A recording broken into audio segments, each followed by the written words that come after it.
지음이 있는 것인가 없는 것인가 만약 모습을 지은 것일 질된 애도의 오통과 더불어 같을 것이요 만약 모습을 지음이 없다면 이는 지음이 없음이라 응당히 견해가 있지 않으며 하다이다.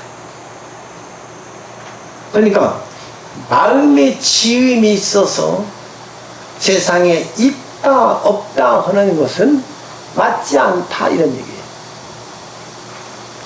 세존에서 제가 그때 아무 말도 못하고 가만히 있었더니 저 모든 범천들이 모두 유마일에게 몰려가서 저희들이 일찍이 들어본 적이 없습니다. 예를 올리고 물으니까 누가 천안을 지닌 자입니까? 유마가 답하기를 부처님 세존께서 참으로 천안을 지닌 자이십니다. 항상 삼매에 머물면서 모든 불국토를 다 보시되 서로 다른 모습으로 보지 않습니다. 아나유리 본 것은 서로 다른 모습으로 봤다 이거죠. 그런데 부처님은 천안으로 세계를 보되 다르게 보지 않는다. 다르게 보지 않기 때문에 일체 중생을 보아도 다르게 보지 않습니다. 우리는 어떻게 봅니까? 다르게 보죠. 자꾸 다르게 봅니다. 너는 기독교인이, 너는 불교인이, 너는 미국 사람, 일본 사람, 중국 사람, 한국 사람, 너는 여자, 남자, 잘난 사람, 못난 사람, 부자, 가난한 사람 전부 나눠보죠. 그러나 부처님은 천안으로 보시는데 달리 보시지 않는다. 하나로 본다 이거죠. 진리로 보는 거예요. 진리의 모습으로만 보는 겁니다. 여러분들 모습이 다 진리의 모습이란 말이죠. 그리고 이들이 모두 안옥따라 삼맥삼불을 얻고 유마의 발에 절하고 갔습니다. 그래서 저는 못 갑니다. 부처님께서 이번에 우바리에게 말씀하시기를 내가 유마에 가서 문병하고라 하시니 우바리가 부처님께 말씀드리되 세존이시여 저는 감히 가서 문병할 수 없습니다. 생각해보니 예전에 제가 두 비구가 있었는데 그들이 유행이 잘못돼서 그것이 유행을 가르쳤는데 부처님께서 말씀드리지 못하고 유행을 어기고 그것이 부끄러워 감히 부처님께 말씀드리지 못하고 제게 와서 말하기를 우바리 존자여 유를 범하여 진실로 부끄러우니 부처님께 말씀드리지 못하고 있으니 원컨대 의심과 후회스러움을 풀어서 저희들이 허물을 풀어주십시오 하고 와서 제가 고지고대로 유행을 가르쳐 주는데 마침 유마가 제게 와서 유마는 희한하게 그때만 다 나타납니다. 유마가 나타나서 그때 우바리여 두 비구의 죄를 거듭 늘어나게 하지 말고 마땅히 바로 죄하 멸해 주어 마음의 흔들림이 없게 하여야 합니다. 부처님께서 마음의 허물로 인해 중생의 허물이 있고 마음이 맑음으로 인해 중생이 맑다고 하셨듯이 마음 또한 안에 있지도 않고 밖에 있지도 않고 중간에 있지도 않음이다. 그러니까 마음은 허물이 본래 없는 것이다. 마음이 밖에 있는 것도 있는 것이 아니요 밖 안에 있는 것도 아니다. 마음이 밝은 것도 아니고 어둠도 아니다 이 말이죠. 마음이 그러하듯이 죄의 허물 또한 그래서 모든 법 또한 그러하여 이와 같음을 벗어나지 않습니다. 그대 우발이여 마음이 모습이 해탈을 얻을 시엔 과연 허물이 있습니까? 없습니까? 꼼짝 못한 거예요. 자, 거울이 있는데 거울은 사람의 얼굴이 비춰지죠. 근데 거울의 얼굴이 내 얼굴이 비치지 않을 때가 있습니다. 어느 때가 못 볼 수 있죠? 어두운 방에서. 자, 어두운 방에서도 밝음을 거울에 비치면 내 얼굴 보입니까? 자기 얼굴에 비치면 거울의 얼굴이 보입니까? 안 보입니까? 보입니다. 희한하게. 희한하죠? 거울은 뭘 비춰요? 대상을 비춥니다. 밝음이 있으면 어둠은 저절로 사라집니다. 일체 중생의 마음의 모습도 허물이 없는 것도 또한 이와 같습니다. 그대 우발이여 망상이 허물이요 나를 취하지 않는 것이 맑음이다. 아상 나를 취하지 않으면 맑음입니다. 망상이 어둠입니다. 죄입니다. 망상이 죄라는 거예요. 세존이시여 이와 같아서 저는 감히 가서 병문안을 못하겠습니다. 그러는 거예요. 여섯 번째, 부처님께서 라울라에게 말씀을, 라울라가 누구죠? 부처님 아들입니다. 내가 유마에 가서 병문안을 하라 하시니 라울라가 부처님께 말씀드리기를 세존이시여 저는 그에 가서 문병할 수 없겠나이다. 왜 그런가 하면 생각해보니 옛날에 비아리성의 여러 장자의 아들들이 제게 와서 묻기를 그대 라울라야 당신은 부처님 아들로 전륜성왕의 자리를 버리고 도를 출가하였으니 출가라는 것이 어떤 이익이 있습니까?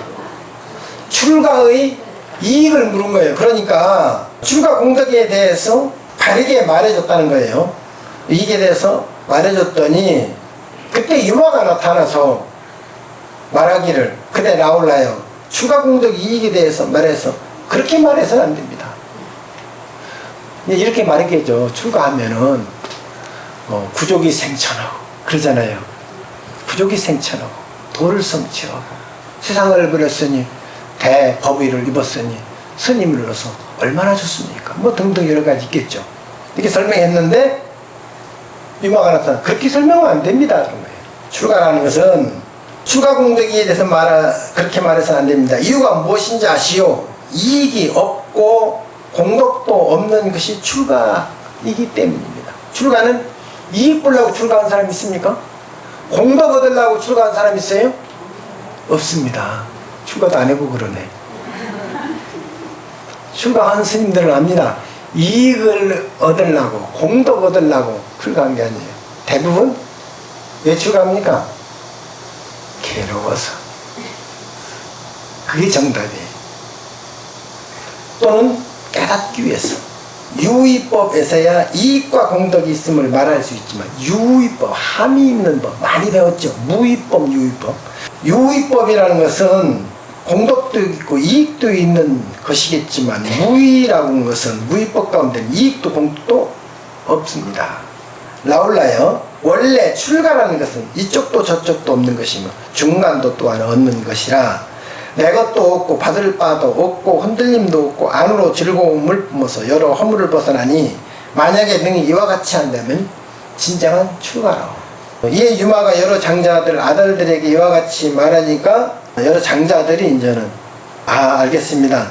저희들이 이제야 비로소 출가라는 뜻을 알겠나이다.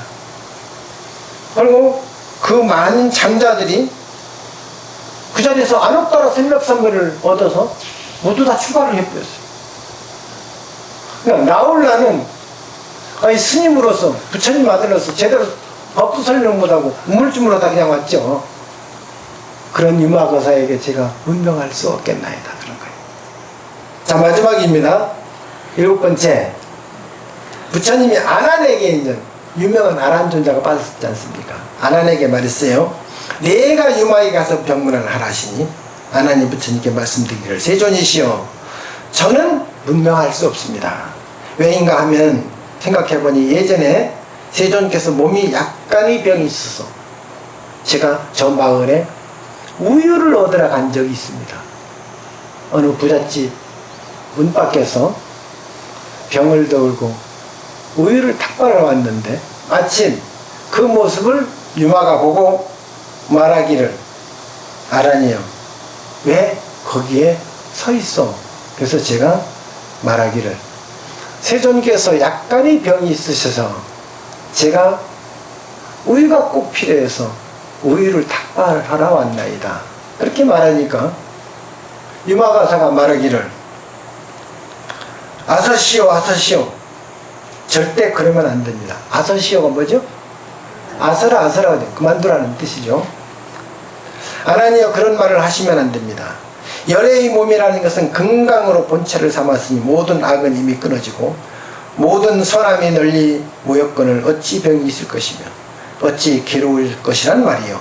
조용히 돌아가시오. 아란존자에 열애를 비방하지 말고 이교들로 하여금 그런 소리를 듣지 못하게 하시고 큰 의덕 갖춘 모든 천인들과 타방 정토세계의 모든 보살들로 하여금 그런 소리를 듣게 하면 안 됩니다.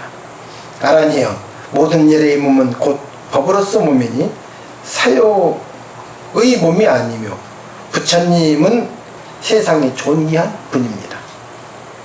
그래서 열에는 병이라는 게 있을 수 없습니다. 그러니까 아람자 그럼 부처님 아프다는 건 뭡니까? 여러분 그럴 수 있죠? 아 그거는 부처님이 이 세상에 오신 육신입니다. 지금까지 말해서 열애는 법을 얘기한 거죠. 육신. 이 육신은 늙기도 병들고 그럽니다. 세존이시여 그래서 저는 유마에 가서 병문안 할 수 없습니다. 그러니까 제자가 전부 다 병문안 못합니다. 다음 주 일요일 날은 이제 보살들이 문수보살, 보현보살, 관음보살 보살들이 병문안을 가게 됩니다. 병문안에 가서 법문을 듣는 거예요. 여러분들은 경전을 통해서 여러 제자들을 통해서 유마거사가 얼마나 훌륭했던가를 알 수 있습니다. 거사라고 하는 것은 세속에 살면서 결혼도 하고 자식도 낳고 머리를 들고 살면서도 부처님 법을 알아서 이와 같이 훌륭하게 되는 겁니다. 여러분들도 집에 계셔도 경전을 손에 넣지 않고 정말 경전을 부처님 말씀을 아껴 읽는다면 공덕이 클 겁니다. 옛날에 제가 출가해서 경전을 정말 가슴에 안고 잔 적이 있습니다. 금강경을 얻었는데 금강경도 독송 얻은 건데 금강경 5가해를 얻었어요. 그러니까 강원 3학년 때입니다. 금강경 5가해를 5분이 해석해 놓은 책이에요. 그 책을 옛날에는 책이 쉽지만 구하기도 좀 어려웠어요. 읽어보고 너무 좋아서 가슴에 품고 또 보고 품고 또 보고 책을 읽다가 이거 다 읽어버리면 아까워서 두고두고 봐야 되는데 못 읽어요. 여러분도 그런 적 있습니까? 책을 사서 읽다가 아 이거 다 읽으면 나 읽을 거리 없으면 어떡하나 싶어서 보류해 두는 거. 그리고 지금까지 읽은 것을 감상하는 거. 경전을 여러분들이 읽을 때 부처님 말씀을 소중히 여기고 그렇게 공부해야 될 겁니다. 오늘 법문 마칩니다. 공부하십시오.